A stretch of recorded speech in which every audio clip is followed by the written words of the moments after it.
Tulo ka mga speed gun ang mahimo ng gamiton sa mga traffic enforcer sa dakbayan sa Talisay aron makontrolar ang gipaspason sa dagan sa mga sakyanan.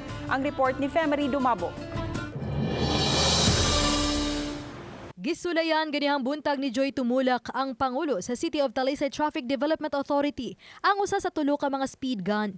Makita sa screen niini ang gipaspason sa dagan sa usa ka sakyanan nga mo'y gipunteriya sa speed gun. Matod ni Tumulak, prioridad nga gamitan niini mao mga dagkong sakyanan nga mag-agian sa Cebu South Coastal Road. Ilabi na nga sila mao'y sagad hinungdan nga dunay disgrasya sa daan. Pribado nga tao na ni-donate niini para sa paggamit nato diri sa traffic office.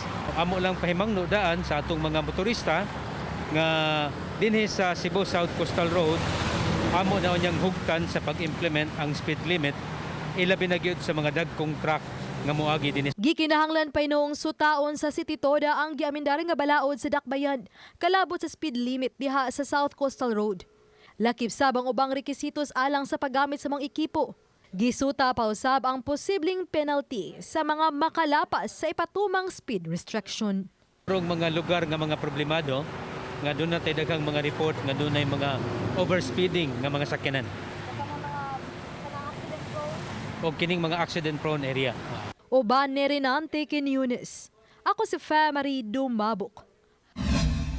Balitang Bisdak.